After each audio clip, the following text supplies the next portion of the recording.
मैथिली गीत संगीत के लिए सबसे नीक चैनल एपी सीरीज दरभंगा के एखने लाल बटन दबाकर सब्सक्राइब करू और घंटी के निशान बटन के जरूर दबाबी ताकि नव नव ऑडियो आ वीडियो अहाँ सब लग तुरंत पहुँच सके।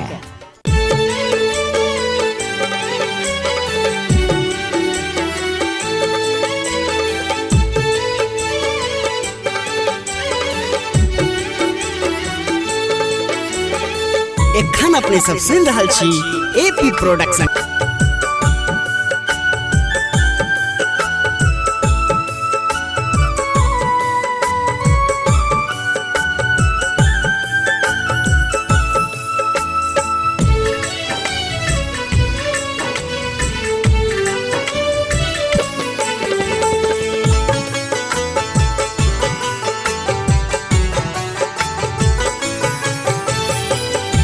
मंदिर बना कर हम मूर्ति बैठलिए, पूजा पाठ मन सा करलिए।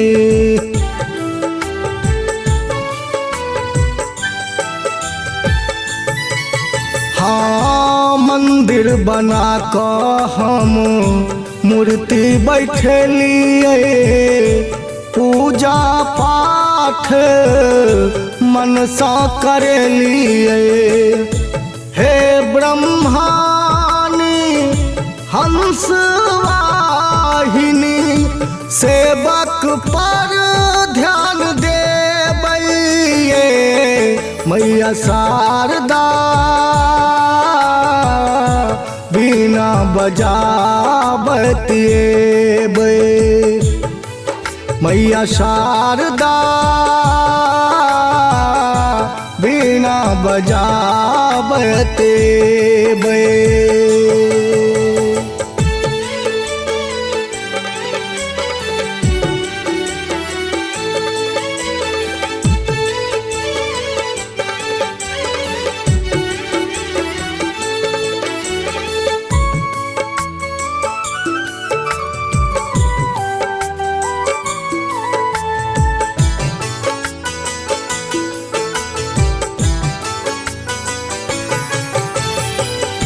सब भटकल के राह देखबियो, अज्ञानी के माँ ज्ञान दियो।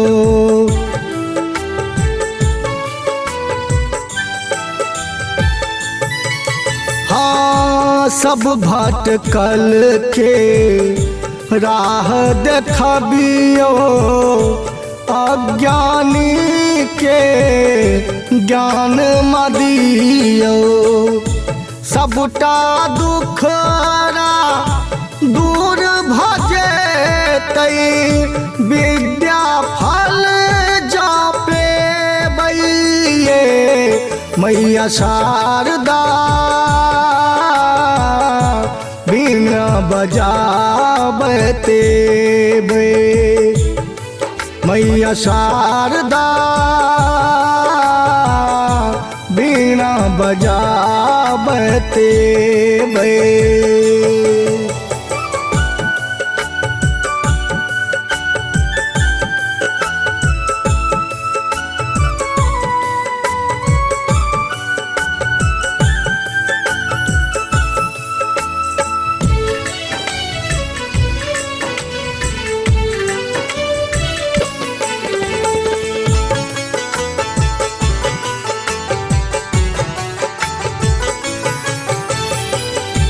बसंत पंचमी में स्वागत करै छी, अहीं के सब गुण गान गबै छी।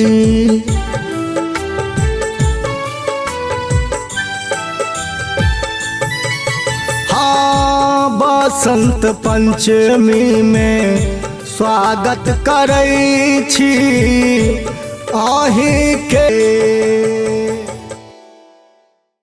मैथिली गीत संगीत के लिए सबसे नीक चैनल एपी सीरीज दरभंगा के एखने लाल बटन दबाकर सब्सक्राइब करू और घंटी के निशान बटन के जरूर दबाबी ताकि नव नव ऑडियो आ वीडियो अहाँ सब लग तुरंत पहुँच सके।